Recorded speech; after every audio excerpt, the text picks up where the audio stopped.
내 몸을 살리는 건강 처방전. 안녕하세요. 건강 매거진 위드 굿닥터 박서진입니다.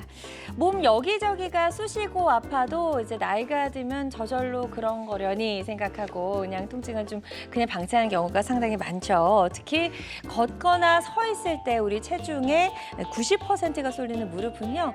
관절염에 굉장히 취약한 관절이라고 하고 또 극심한 통증을 유발하기도 하는데요. 잠시 후에 이 무릎 관절염을 치료하는 치료 트렌드 자세히 알아보도록 하겠습니다. 지금 즐겨보시는 다양한 플랫폼에서 저희 방송 함께 해주고 계시고요. 유튜브에서도 다시 보기 가능합니다. 유튜브에서 건강엔 한경 검색하시고 찾아와 주시면 좋을 것 같고요. 자, 그리고 생방송 도중에 건강 상담 전화 활짝 열려 있는 거 알고 계시죠? 02-6677-0012번, 02-6677-0012번으로 전화 주셔서 무릎 관절염과 관련된 여러분의 다양한 고민과 궁금증 질문해 주시면 좋을 것 같습니다. 여러분의 많은 관심과 참여 기다려보면서 건강 매거진 또 문을 활짝 열어보도록 하겠습니다. 자, 오늘 어떤 분과 함께할지 오늘의 건강 닥터 잠시 후에 소개해 드릴게요.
네, 오늘 함께할 굿닥터 자리에 계십니다. 나와 우리 가족의 무릎 건강 지킴이 황보현 원장님과 함께합니다. 안녕하세요. 안녕하세요. 네, 황보현입니다. 원장님 반갑습니다.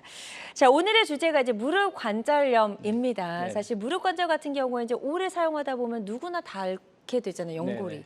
누구에게나 좀 올 수 있는 그런 질환이라고 볼 수 있겠죠? 예, 그렇죠. 네. 무릎에서 가장 흔한 퇴행성 질환이라고 할 수 있습니다. 네. 이 무릎 관절염은 그럼 이제 우리 그 연골이라고 하죠. 이 연골이 네네. 좀 많이 닳아서 생기는 질환인가요? 네, 그렇습니다. 네. 연골이라는 것은 이제 뼈를 싸고 있는 껍질이라고 보시면 됩니다. 네. 무릎으로 가는 충격을 이제 흡수하는 역할을 하고 두께가 고작 3mm 정도밖에 되지 않습니다. 예. 이러한 연골이 닳게 되면 퇴행성 관절염이 진행하는 것이죠. 네. 네. 연골이 닳는 정도에 따라 이 사진에서 보시는 것처럼 퇴행성 관절염의 기수를 나눌 수가 있습니다. 엑스레이로 이렇게 1기에서 4기까지 나눌 수가 있는데요. 가장 왼쪽의 사진이 1기 관절염입니다. 네. 거의 정상 관절에 가까운 관절이고요. 예. 뼈와 뼈 사이에 보면 마치 비어 있는 것 같지만 실제로 저 사이에는 연골과 연골판이 있습니다. 이러한 구조들이 손상이 되면 뼈와 뼈 사이가 이제 점점 좁아지게 되는데요. 옆으로 가면서 2기, 3기, 4기로 진행을 합니다. 가장 오른쪽의 사진처럼 이 연골이 광범위하게 닳아서 뼈와 뼈가 완전히 맞닿은 4기 관절염이 되면 통증도 매우 심하고 그럴 것 같아요. 예, 변형도 이제 심해지기 때문에 일상생활이 많이 힘들어지죠. 네. 그래서 아무래도 이제 모든 질병이 다 마찬가지겠지만 초기에 이걸 발견하는 게 가장 중요하겠네요. 네, 그렇습니다. 어떤 질환이든지 초기에 적절한 타이밍에 치료를 잘 하는 것이 중요합니다. 네. 그렇게 해야지 치료 효과도 좋고 또 재발률도 줄일 수가 있겠죠. 네. 무릎과 같은 경우에 초기에는 주로 이제 관절 안에 주입을 하는 연골 주사나 증식 주사라고 하는 프롤로 치료를 하게 됩니다.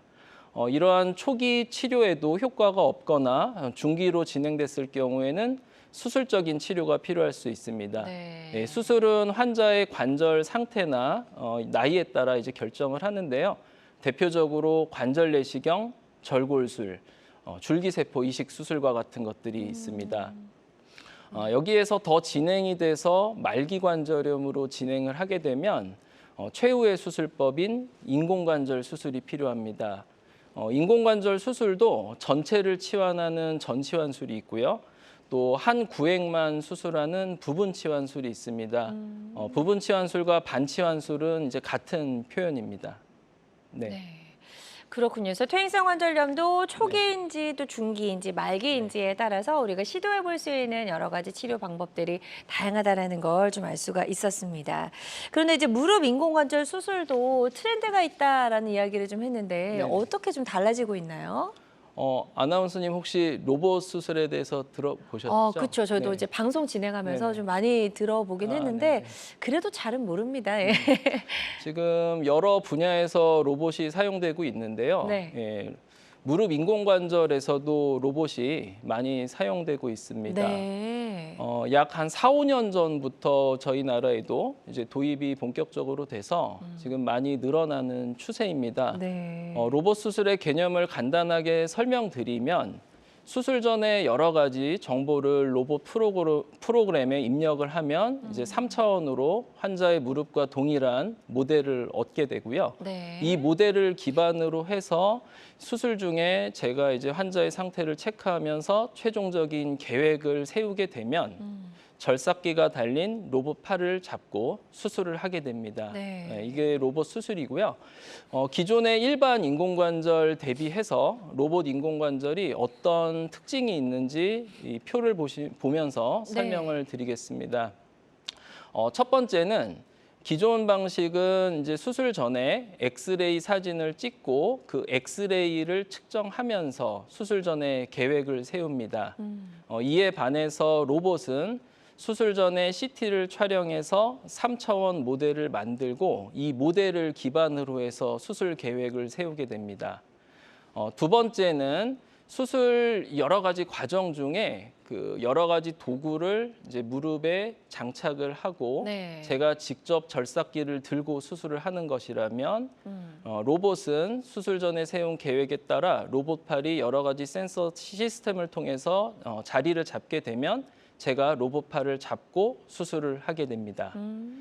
세 번째 특징은 기존 방식은 제가 절삭기를 들고 수술을 하기 때문에 저의 민감한 그런 힘이라든지 그런 변화에 따라서 절삭의 정도라든지 각도에 차이가 좀 있을 수 있습니다. 그렇죠. 하지만 로봇은 수술 로봇 팔이 정확하게 위치를 잡고 제가 수술을 진행하기 때문에 상대적으로 오차를 줄일 수 있는 특징이 있고요. 마지막 차이는 일반 인공관절은 각 과정마다 여러 가지 가이드를 장착하기 위해서 뼈에 구멍을 뚫거나 고정하는 그런 작업이 필요한데 로봇 수술은 그런 작업 없이 진행하기 때문에 네. 불필요한 절개를 줄일 수 있는 특징이 있습니다. 네. 기존의 어떤 수술, 일반 수술이 가지고 있었던 여러 가지 뭐 오차라든지 이런 것들을 좀 줄일 수 있는 방법으로 로봇 인공관절 수술을 많이 진행을 하고 있다. 이게 이제 최근에 무릎 인공관절 수술의 트렌드다라고 설명을 좀 해주셨는데요. 절삭과 절개를 최대한 줄이다 보니까 환자 입장에서는 조금 더 부담이 덜할 것 같긴 하거든요. 수술하는 모습도 좀 궁금하고요. 네네. 사진 준비해 오셨으니까 사진 보면서 추가로 설명을 들어보도록 하겠습니다. 네, 그렇습니다. 그 수술을 할 때 불필요한 부분을 절삭을 최소화하는 게 이제 핵심인데요. 이 사진처럼 수술 중에 환자 다리에 로봇과 정보를 주고받을 수 있는 센서를 장착을 합니다. 네. 그래서 수술 중에 이렇게 매 과정마다 로봇과 정보를 주고받으면서 수술을 진행을 하게 되고요. 오른쪽 사진처럼 절삭기가 달린 로봇 팔을 잡고 수술을 진행하게 됩니다. 로봇과 사람의 어떤 협업이라고 볼 수 있는데요. 이 로봇 수술의 장점을 살리기 위해서는 여러 가지 경험이 사실 중요합니다. 그렇겠죠. 예, 그래서 예. 이러한 경험이나 노하우를 이제 전수하기 위한 과정이 중요한데요. 이러한 로봇을 이제 진행하기 위해서는 저와 같이 이 로봇을 교육하는 지도 전문의가 로봇 수술을 준비하는 원장님들께 수술을 교육하고 네. 인증을 드리고 있습니다. 예. 좋습니다. 그래서 무릎 인공관절 로봇 수술에 대해서 설명을 좀 간단하게 들어봤습니다. 무릎 관절염의 이제 말기일 경우에 시도해 볼 수 있는 치료법 중에 하나라는 점 말씀을 드리고요. 환자들마다 치료 효과는 다를 수가 있겠고 또 어떤 치료든 치료 방법을 결정하기 전에 반드시 신중을 기해한다는 점 꼭 기억해 주시면 좋을 것 같습니다. 황보현 원장님과 함께하고 있습니다. 이 심적 부담은 줄이고 무릎의 운동성을 높일 수 있는 무릎 인공관절 로봇 수술에 대해서 알아보고 있고요. 무릎 통증 때문에 고생하고 계시거나 또 병원에 가시기 전에 궁금한 점 있는 분들은 026677-0012번, 026677-0012번으로 전화 주셔서 상담 받아보시면 도움이 될 수 있을 것 같습니다. 직접 전화 연결이 좀 부담스럽다 하시는 분들은 사연만 남겨주셔도 저희가 상담 도와드리니까요. 부담 갖지 마시고 편안한 마음으로 전화 주시면 되겠습니다. 지금 많은 분들이 전화 상담에 참여를 해주고 계십니다. 전화 접수 상황 잠시 살펴보고 가도록 할게요. 60대 남성분께서 전화를 주셨어요. 자영업하고 계시다고 하셨고 퇴일성 관절염으로 인공관절 수술 권유를 받으셨대요. 그리고 수술 후에 좋아하는 등산을 혹시라도 못하게 될까 봐 지금 수술의 권유 받았는데 이걸 해야 될지 말아야 될지 고민이셔서 전화 주신 것 같아요. 네. 지금 내용을 보면 60대 나이에 이미 인공관절 수술 권유를 받으셨다는 내용으로 볼 때요. 네. 3기나 4기 관절염으로 생각할 수 있을 것 같습니다. 수술 전이든 수술 후든 등산을 못하는 것은 아닙니다. 네. 등산을 어떻게 하느냐, 그 방식이 중요할 것 같습니다. 정말 지금 수술이 필요하신 상태라면 이러한 상태에서도 등산을 무리하시면 관절염이 악화될 수 있고 수술의 규모도 커질 수가 있기 때문에 주의하셔야 되고요. 네. 수술 후에도 등산을 정말 좋아하신다면 등산의 방식을 조절하시면 됩니다. 경사가 좀 완만한 산을 주로 이용하시던가 주로 돌산보다는 흙을 받을 수 있는 코스를 이용하시고 네. 시간을 줄이면서 하실 수 있고요. 평상시에 근력 강화 운동이라든지 이런 체력 관리를 잘 하시면 할 수 있는 범위에서 충분히 등산도 가능할 것으로 생각합니다. 네, 좋습니다. 일단 더 악화되기 전에 치료를 좀 적극적으로 받으셔야 될 것 같고 등산을 하시더라도 주의할 점 설명을 잘 해주셨거든요. 이 부분 참고하셔서 치료 받으시는데 도움이 되셨으면 좋겠습니다. 다음 사연도 살펴보도록 하겠습니다. 이번에는 80대 여성분께서 전화를 주셨어요. 무릎 통증이 심해서 거동이 불편하고 집에서만 지내다 보니 인지 기능이 점점 떨어집니다라고 하셨고요. 네네. 고혈압, 당뇨가 있으시다고 하셨네요. 일단은 무릎 관절에 문제가 생겼는데 이게 다른 쪽으로까지 영향을 미치는 것 같아요. 네, 이런 경우가 흔히 있습니다. 네. 무릎이 아파서 이제 활동을 많이 하지 못하다 보면 결과적으로 체중은 늘게 되고요. 근력은 떨어지고 또 심폐기능이 떨어질 수가 있습니다.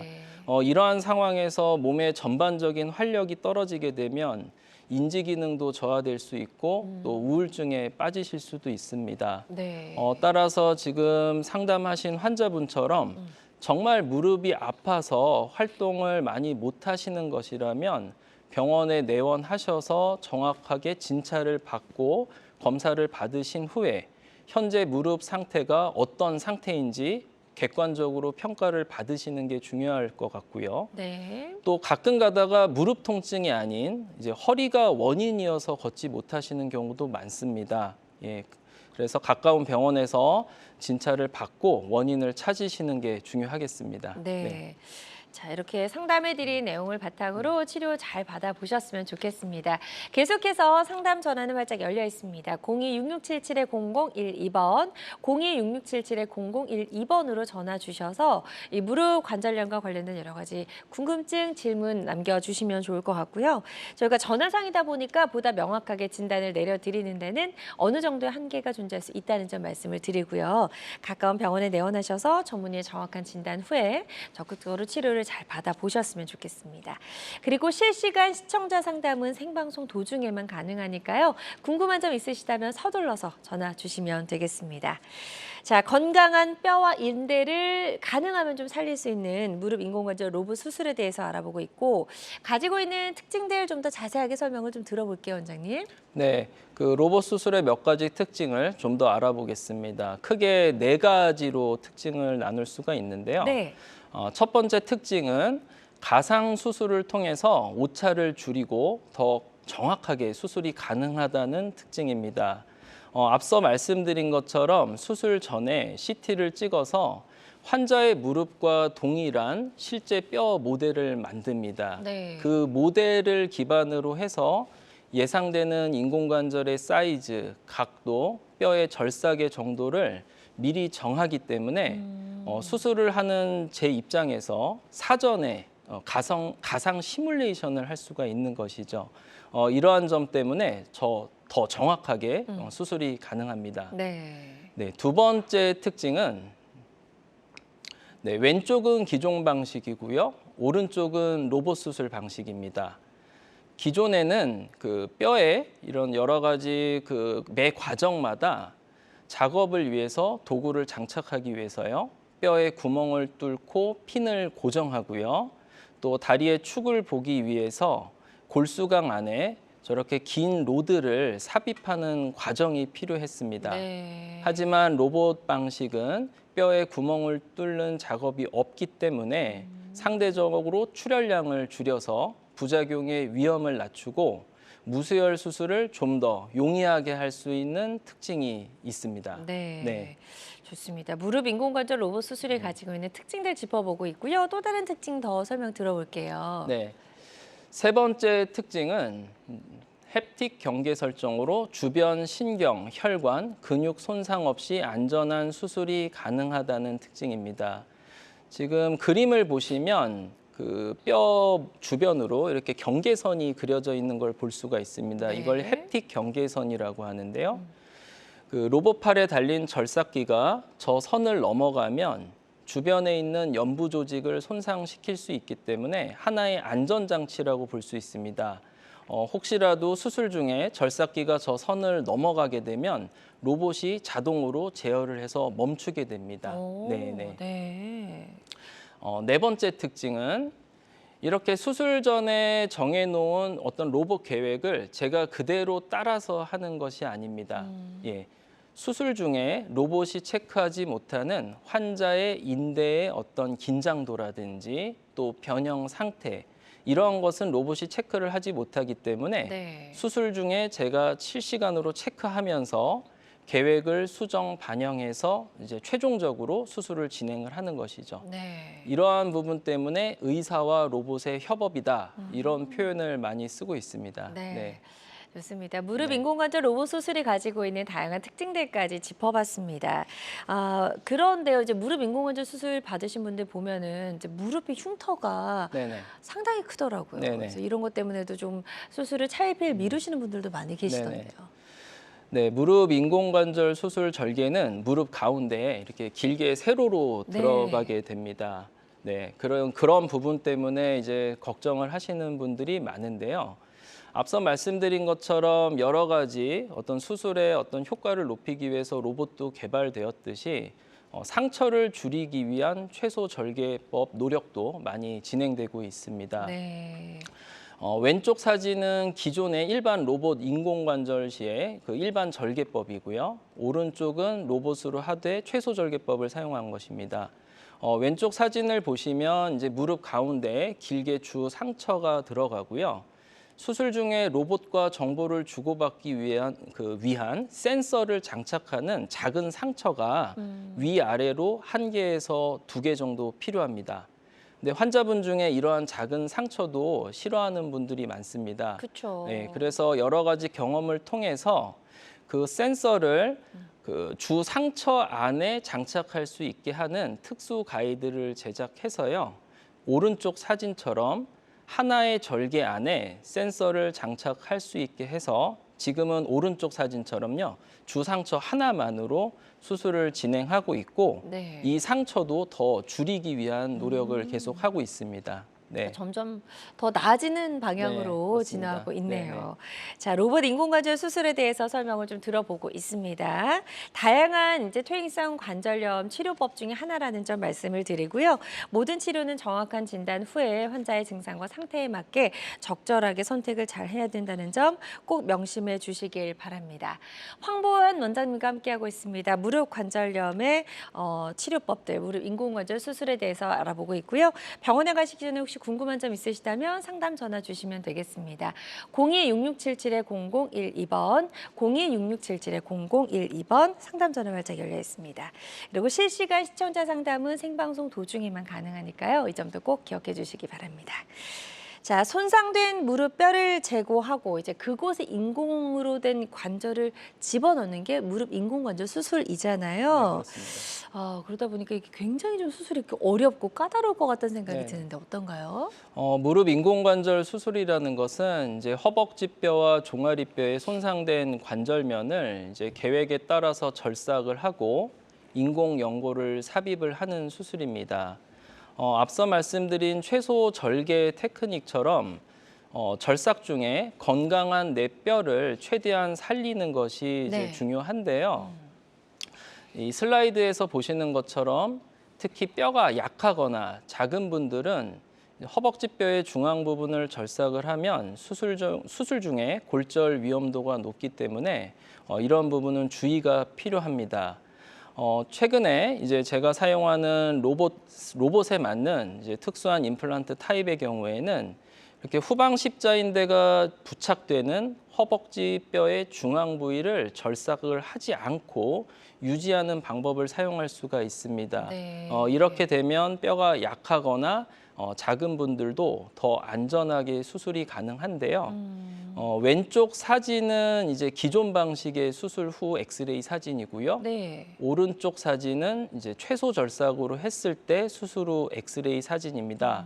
오른쪽 사진에서 보면 이제 빨갛게 동그라미 치신 부분을 보면 왼쪽은 하얗잖아요. 이제 하얀 부분이 금속입니다. 다시 말해서 왼쪽은 이제 뼈의 중앙 부위를 절삭을 하고 인공관절로 대체가 됐기 때문에 저렇게 네. 하얗게 보이는 것이고요. 오른쪽은 뼈를 절삭하지 않고 남겼기 때문에 내 뼈를 더 유지하고 수술을 할 수가 있는 것이죠. 네. 그래서 뼈도 유지하고 후방 십자인대 기능도 보존하기 때문에 수술 후에 빠른 기능 회복을 시킬 수가 있겠습니다. 그러네요. 네네. 그래서 이야기를 듣다 보니까 네. 최소 절개 네. 그리고 최소 절삭이 만났다. 이렇게 좀 네. 이해를 해보시면 될 것 같고요. 수술한 모습도 환자의 모습이 담겨 있는 사진도 준비해 오셨다고 하니까요. 그거 보면서 저희가 추가 네네. 설명 더 들어보도록 하겠습니다. 네, 이분은 이제 로봇 수술을 하는데 최소 절개와 최소 절삭법을 모두 사용하신 환자분의 케이스입니다. 네. 네, 허벅지뼈의 최소 절삭 그리고 후방 십자인대를 보존한 경우인데요. 이렇다 보니까 좀 더 빠르게 보행을 하고 재활이 가능했습니다. 네. 기능적인 측면에서도 회복이 빨랐고요. 왼쪽 사진은 수술하고 1주밖에 되지 않았지만 환자분께서 140도까지 무릎을 잘 굽히고 재활하는 모습이고요. 네. 오른쪽 사진은 수술 후 2주 차에 이렇게 양반 다리도 어느 정도 편하게 하는 모습을 볼 수가 있습니다. 네. 예. 이러한 부분에서 장점이 있는 것으로 생각할 수가 있죠. 네, 좋습니다. 로봇 최소 절개, 최소 절삭 인공관절 수술에 대해서 설명을 좀 들어봤고요. 다양한 무릎 관절염 치료법 중에 하나라는 점 말씀을 드리고 모든 치료는 정확한 진단 후에 환자의 증상과 상태에 맞게 적절하게 선택을 잘 해야 된다는 점 꼭 기억해 주시길 바랍니다. 여러분은 지금 우리 가족 건강 지킴이 굿닥터와 함께하는 건강 매거진 시청하고 계십니다. 알쏭달쏭 건강상식 고민하지 마세요. 건강 매거진 굿닥터가 1대1로 상담해 드립니다. 02-6677-0012번으로 문의하시면 되는데요. 생방송이 진행되는 동안에만 굿닥터와 상담을 도와드리니까요. 02-6677-0012번으로 지금 바로 전화 주세요. 유튜브에서 실시간 방송 시청과 다시 보기 시청이 가능합니다. 유튜브에서 건강의 환경을 검색하시면 되는데요. 알짜 건강정보 본방송도, 아쉽게 놓친 다시 보기 방송도 이제 유튜브에서 즐겨보세요. 유튜브 검색창 건강엔 환경입니다.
다양한 의료 정보와 함께 방송이 진행되는 동안 건강 상담도 가능한 시간입니다. 건강 매거진은 유튜브에서도 다시 보기 가능하거든요.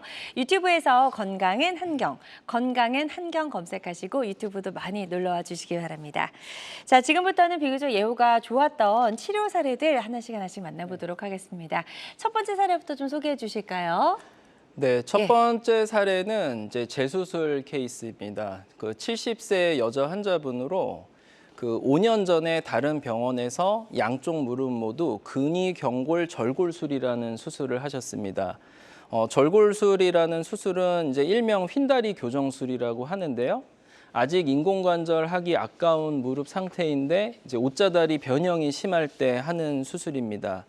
5년 전에 양쪽 모두 절골술을 하셨는데 네. 다시 옷자다리 변형이 진행이 되고 이제 관절염도 더 심해지신 거죠. 네. 결국은 현재 이제 양쪽 인공관절 수술이 모두 필요한 상태였습니다.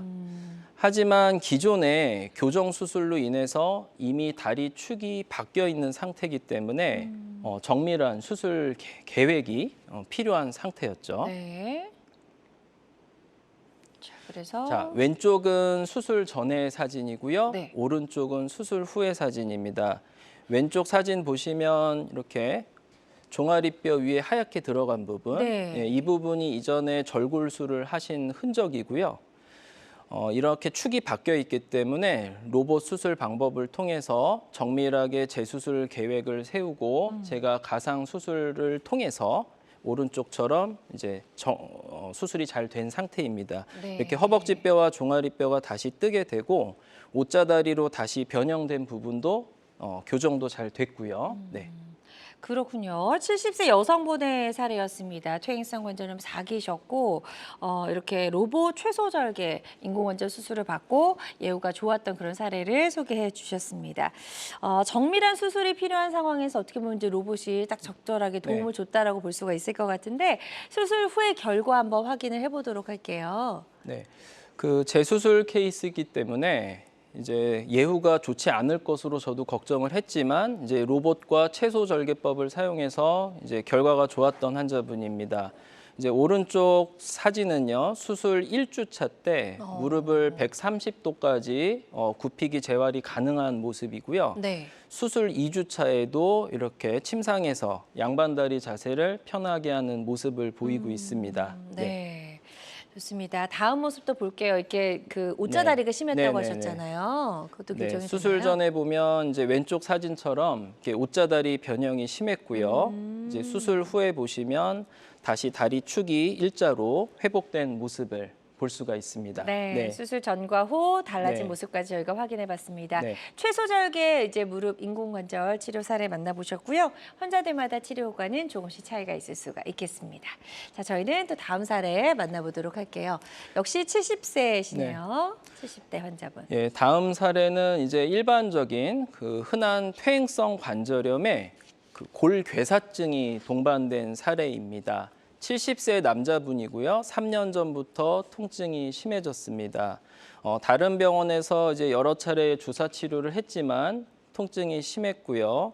관절염 이외에는 다른 병변은 이제 없다고 들으시고 이제 그 일반적인 치료만 계속했는데도 통증이 심해져서 이제 내원하셨습니다. 네. 엑스레이를 보시면 얼핏 보면 삼기관절염으로 뼈와 뼈 사이가 좁아진 것으로만 볼 수도 있는데요. 자세히 보면 그 뼈 내측으로요. 뼈의 색깔이 다르고 이렇게 파여 들어간 모습을 볼 수가 있습니다. 가운데가 약간 쏙 네, 들어갔어요. 그렇죠. 예. 그래서 MRI를 보시면 단순히 그 표면에 있는 연골만 깎인 것이 아니고 네. 예, 뼈가 이렇게 파여 들어간 모습을 볼 수가 있습니다.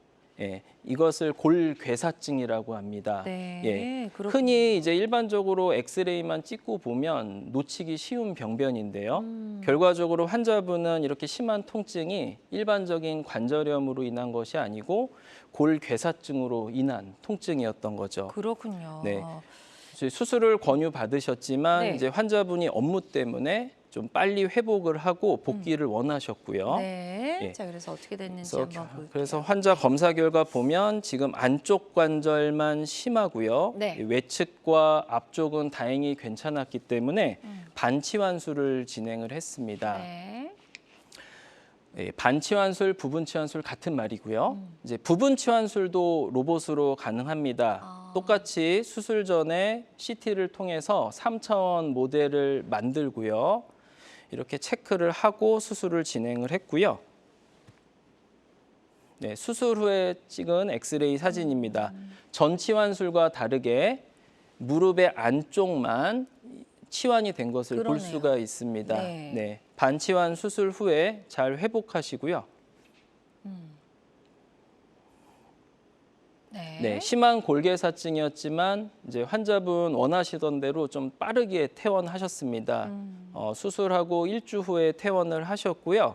수술 3주 후에 이제 외래에서 찍은 사진입니다.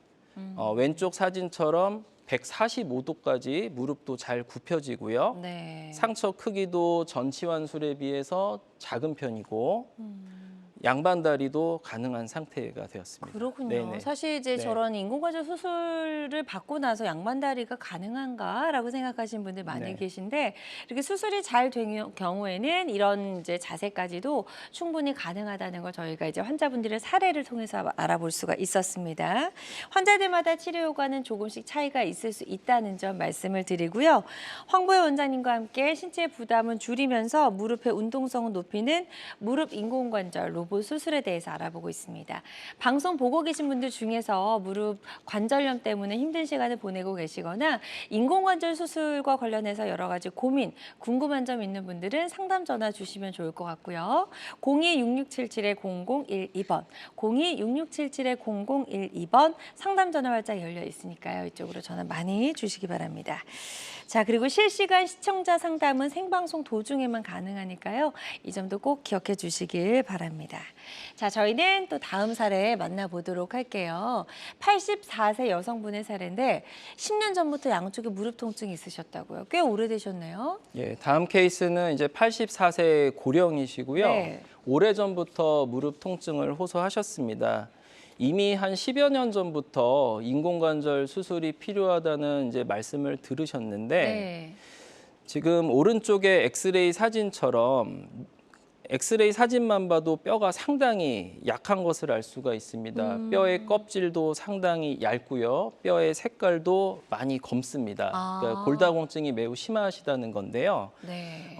병원에서 대부분 이제 환자분이 너무 아프니까 수술을 이제 강하게 원하셨지만 골다공증이 심해서 이제 병원에서 부정적인 이야기를 하시다 보니까 네. 10년 정도 계속 이제 방치하셨던 케이스입니다. 네, 좋습니다. 네.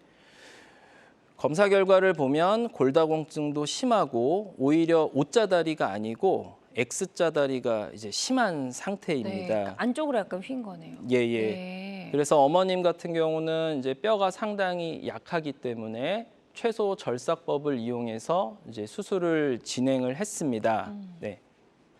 자, 그래서 이렇게 골다공증이 심한 경우는 수술이 좀 더 까다로울 것 같거든요. 그렇죠. 골다공증이 심하면 아무래도 수술하는 저희 입장에서도 골절 그 위험도가 높기 때문에 그렇죠. 많이 주의가 필요합니다. 네. 그래서 어머님 같은 경우에는 앞서 말씀드린 경우처럼 이제 허벅지뼈의 중앙 부위를 절삭을 하지 않고 후방 십자인대 기능을 살리면서 최소 절삭법을 이용해서 인공관절 수술을 진행했습니다. 이제 오른쪽 사진을 보시면 인공관절 수술 후의 모습이고요. 가운데 사진은 이제 수술 중에 로봇으로 이제 계획을 세운 장면인데요. 이렇게 후방 십자인대 기능을 보존하기 위해서 일부는 내 그 조직을 살리는 방식으로 수술을 진행했습니다. 네. 예. 오른쪽 사진은 수술 후에 흉터. 상처 모습이고요. 네.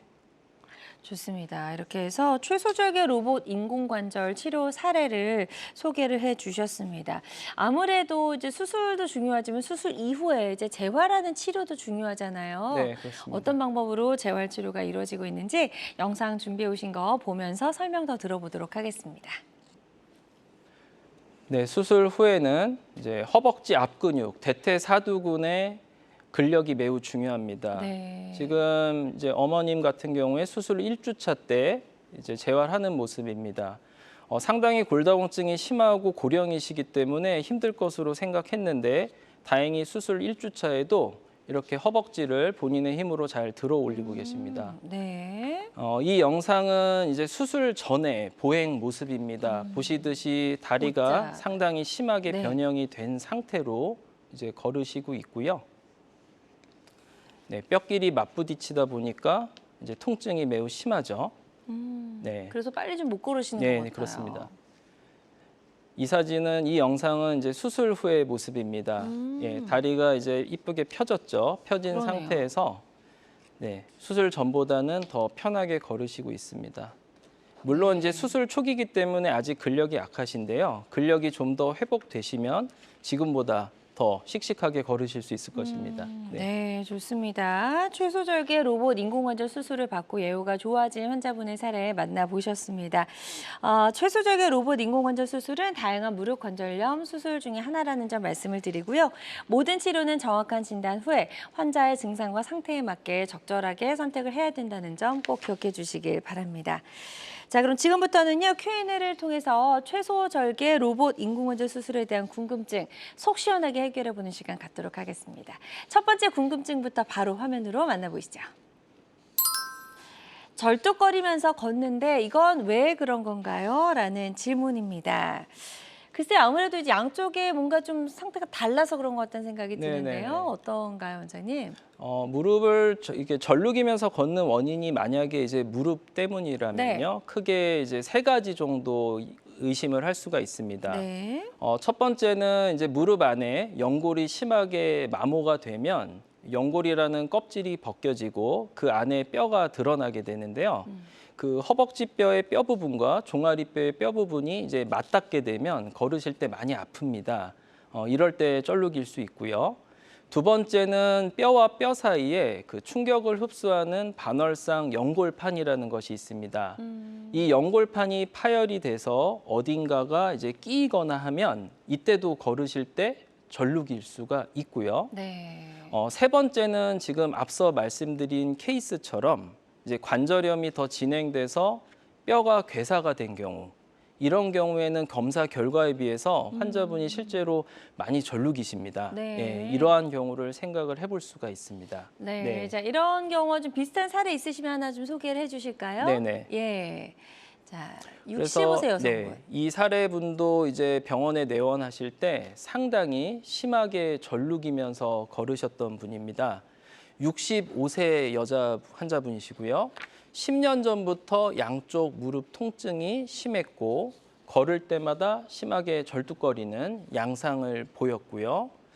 걸으실 때마다 무릎 안쪽에 뭔가가 부딪히면서 아프다고 표현을 하셨습니다. 네. 그래서 이미 다른 병원에서 오래전부터 심한 관절염과 옷자다리 변형에 대해서 수술을 권유받았습니다. 이 사진은 이제 수술 전에 촬영한 무릎 MRI 사진입니다. 이제 오른쪽 무릎을 보시면 허벅지뼈와 종아리뼈 사이에 이 바깥쪽처럼 이렇게 검게 연골과 연골판이 있어야 하는데 이 안쪽은 보시면 이렇게 하얗게 다 비어 있는 것을 네. 볼 수가 있습니다.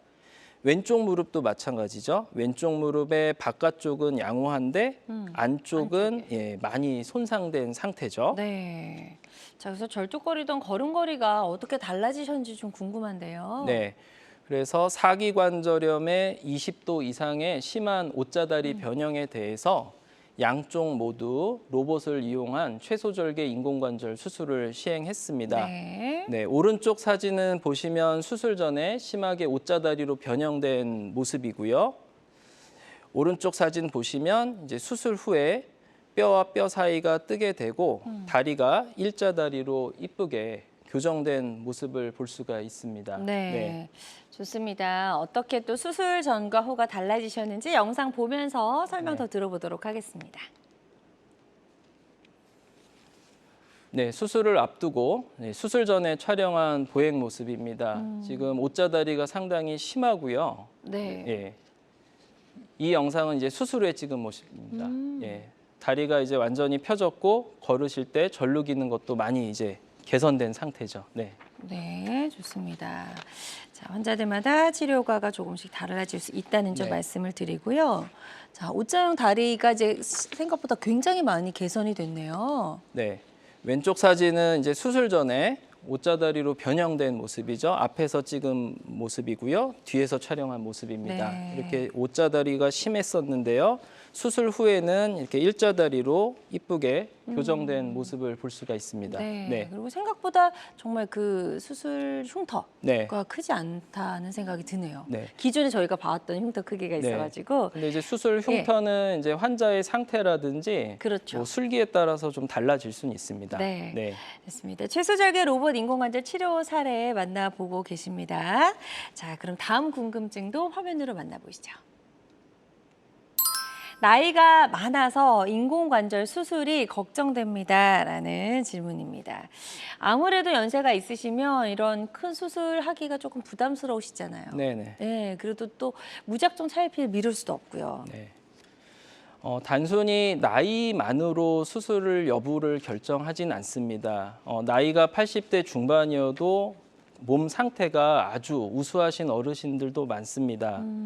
따라서 수술 전에 나이만으로 평가하는 것이 아니고 수술을 위한 여러 가지 몸에 대해서 평가하는 검진이 있습니다. 네. 이러한 검진을 통해서 수술 전에 해결해야 될 부분을 미리 체크를 하고 해결을 하시면 고령의 나이에서도 충분히 수술을 하실 수가 있고요. 네. 가끔 가다가 이제 수술 전에는 문제를 모르셨는데 수술 전 검사에서 무릎 외에 다른 문제를 발견하는 경우도 많습니다. 네. 이러한 경우에는 이러한 부분부터 해결을 하고 수술을 진행하실 수가 있습니다. 네. 자, 그럼 연세가 좀 있으셨던 그 환자분의 사례 있으시면 하나 소개해 주실까요? 네. 예. 네, 이 환자분도 지금 85세 고령의 환자분이십니다. 약 20년 전부터 양쪽 무릎 통증이 심했었고요. 여러 번 주사 치료했는데도 통증이 심해지고 이 사진 보시는 것처럼 25도 이상 심하게 이제 옷자다리로 변형된 상태입니다. 엑스레이를 보시면 이렇게 사기관절염으로 진행을 했고요. 다리가 많이 휜 상태입니다. 네. 어르신께서 나이가 많으셔도 통증이 워낙 심했기 때문에 수술에 대한 강한 의지를 보이셨는데 네. 단지 나이 때문에 수술할 수 있을까 이러한 막연한 걱정 때문에 미루시던 케이스입니다. 네. 자, 그래서 어떤 과정을 거쳤을까요? 네, 그래서 수술 전에 이제 검진을 통해서 수술이 안전하게 가능하다는 것을 이제 저희가 먼저 확인을 했고요. 로봇과 채소절개 방법을 이용해서 수술을 진행했습니다. 네. 왼쪽 사진은 이제 로봇을 통해서 얻은 이제 3차원 모델이고요. 수술 후의 모습입니다. 허벅지 뼈와 종아리 뼈가 이제 완전히 붙었던 상태가 지금은 이렇게 뜨게 됐고요. 네. 25도 이상 심하게 옷자다리로 변형이 되어 있었는데 지금 현재는 이렇게 일자다리로 잘 회복된 상태입니다. 네, 그래서 전과 후 사진으로 한번 네. 비교해 보도록 하겠습니다. 네, 수술 전과 수술 후의 모습입니다. 네, 수술 전에는 저렇게 많이 휘어 있었고요. 네. 다리 길이 차이도 좀 나 보이죠? 그러네요. 네, 오른쪽 사진 보시면 이렇게 이쁘게 다리가 펴지고 네. 아마 어머님은 키가 한 2cm 정도 크셨을 것 같습니다. 그냥 봐도 네네. 굉장히 좀 고다 네. 보이고 커지신 네, 예. 느낌이에요. 그리고 수술하고 한 달 정도 지나서 이제 외래에서 찍은 사진인데 네. 이렇게 진료실 의자에도 편하게 앉으실 수 있을 정도로 빨리 회복된 케이스입니다. 네, 그래서 바깥쪽으로 휘었던 옷자다리가 굉장히 많이 좀 좋아졌다는 생각이 네네. 드는데 영상으로도 확인해 보도록 하겠습니다. 네, 수술 전의 보행 모습입니다. 네. 25도 이상 심하게 휘었기 때문에 걸을 때마다 단지 아픈 것뿐만 아니라 이제 무릎이 빠지는 소견을 볼 수가 있고요. 네, 이거는 네, 이제 수술 후의 영상입니다. 네. 네. 지금 뼈가 완전히 이제 교정이 돼서 일자다리로 펴졌고요. 예, 빠지는 모습도 보이지 않죠. 네. 좋습니다. 수술 전과 후 이렇게 달라진 모습까지 저희가 비교를 해봤습니다. 환자들마다 치료과는 다를 수 있다는 점 기억해 주시고요. 계속해서 궁금한 점 있으신 분들은 상담 전화 주시면 되겠습니다. 02-6677-0012번으로 전화 주시면 되겠습니다. 자, 그럼 저희는 다음 궁금증 또 바로 만나보도록 할게요.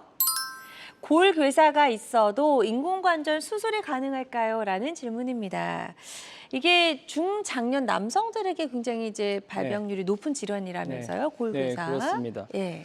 골괴사증이 있다고 해서 수술이 어려운 것은 아닙니다. 일반 그 심한 무릎 관절염과 수술 방식은 같습니다. 네. 예, 손상된 골괴사 관절면을 제거하고 인공관절을 이제 삽입을 하는 것이고요.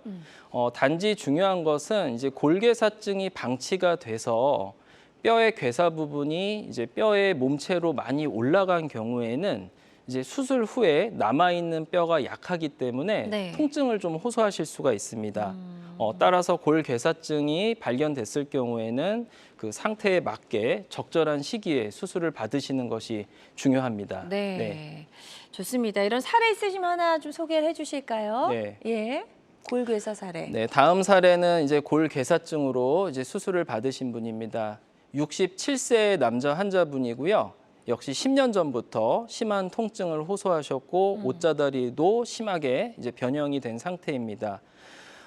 엑스레이를 보시면 기존에 보시던 분들의 사진과 다릅니다.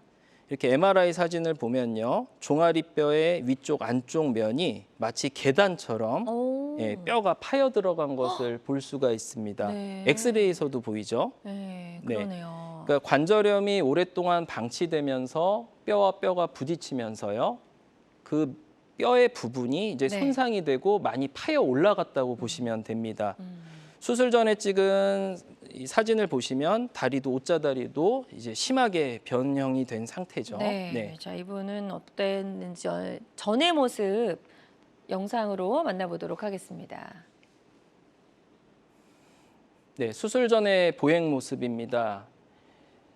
이제 일반 관절염 환자의 심한 옷자다리로만 보이지만 실제로 자세히 보면 그 골괴사된 부분이 뼈끼리 부딪히면서 뼈가 불안정하게 빠지는 모습까지 보이는 상태였습니다. 네, 약간 흔들리는 그런 모습까지 네, 네. 보이고 걷기가 굉장히 많이 불편하셨을 네, 것 많이 같은 생각이 아프셨습니다. 드는데요. 네. 치료 과정도 이어서 좀 확인해 볼까요? 네, 역시 로봇과 최소 절개법을 이용한 인공관절 치환술을 시행했습니다. 특히 환자분께서는 이제 엑스레이에서 보이는 것처럼 뼈가 많이 괴사가 돼서 무너진 상태였기 때문에 이제 왼쪽의 사진을 보시는 것처럼 인공관절이 더 안전하게 고정이 되게 하기 위해서 스템이라는 것을 사용했습니다. 네. 예. 지금 왼쪽 수술한 사진과 비교했을 때 오른쪽 무릎은 기둥이 조금 더 길죠. 그러네요. 네. 그러니까 이러한 부분도 수술 전에 로봇을 이용해서 예상되는 스템의 길이라든지 방향을 맞출 수가 있기 때문에 더 수월하게 수술을 할 수가 있습니다. 네. 네, 이렇게 수술이 잘 되었고요. 예, 수술 후의 모습 볼게요. 네. 수술 후의 사진을 보면 오. 이제 수술 전에 다리가 O자로 많이 휘었었는데 네. 지금은 일자로 잘 교정이 된 것을 볼 수가 있고요. 상당히 심한 케이스였는데도 수술 후 1주째에 무릎 굽히기 각도도 130도 정도 잘 나오고 있고요. 네. 예, 이렇게 예상치 않게 양반 다리도 어느 정도 하는 모습을 볼 수가 있습니다. 그러니까 일주일 네. 만에 저 정도면 굉장히 좀 회복이 네, 빠르신 회복이 것 빠르신 같아요. 겁니다. 네, 좋습니다. 환자들마다 치료 효과는 조금씩 다를 수 있다는 점 다시 한번 말씀을 드리고요. 어느덧 좀 마무리할 시간이 다 되어가는데요, 원장님. 최소절개 로봇 인공관절 수술을 이제 이번 기회에 좀 알게 되신 분들 많으시리라 생각이 됩니다. 네. 이런 수술을 앞두고 환자분들이 반드시 알아야 할 주의사항 같은 게 있을까요? 로봇 수술뿐만 아니라 그 기존 수술이던 로봇 수술이던 저는 두 가지를 항상 강조드리고 싶습니다. 네. 적절한 타이밍에 적절한 치료를 받으시는 것이 중요합니다. 예, 진단을 받으셨는데도 주변 사람들의 이야기, 인터넷에 떠도는 소문 이런 걸로 본인의 질환을 판단하시는 분들이 많습니다. 네. 이러한 상황이 방치가 되면 이제 관절염이 더 심해지고 제가 보여드린 사례와 같이 심하게 진행되는 경우가 워낙 많기 때문에요. 네, 이러한 부분은 전문가와 꼭 상의하시기를 바라고요. 네. 또 수술을 앞두고 계신 분들은 이제 수술 전에 근력 운동을 좀 열심히 해주시면 좋을 것 같고 평상시에 본인 몸에 맞는 체중을 유지하시는 게 좋겠습니다. 네. 어쨌든 치료식이 놓치지 않는 게 가장 네네. 중요하다 이런 말씀인 것 같습니다. 네, 오늘 이제 무릎 관절염을 치료할 수 있는 다양한 치료법 살펴봤습니다. 모든 치료법에는 부작용이 따를 수 있고 개인마다 치료 효과가 다르다는 점, 또 전문의와의 상담을 통해서 적절한 치료를 받는 것이 가장 좋은 선택이라는 점 꼭 기억해 주시길 바랍니다. 지금까지 황보현 원장님과 함께했습니다. 원장님 오늘 말씀 고맙습니다. 감사합니다. 네. 네, 건강하고 행복한 삶의 한 걸음 더 가까이 다가가는 시간 건강 매거진 위드 굿닥터. 아쉽지만 마무리할 시간이고요. 실시간 시청자 상담은 생방송 도중에만 가능합니다. 이 점 꼭 기억해 주시고요. 오늘 방송이 아쉬운 분들은 유튜브에서 다시 보기 가능하니까요. 유튜브에서 건강엔 한경 검색하시고 많이 찾아와 주시기 바랍니다. 남은 주말도 건강하고 행복하게 보내세요. 고맙습니다.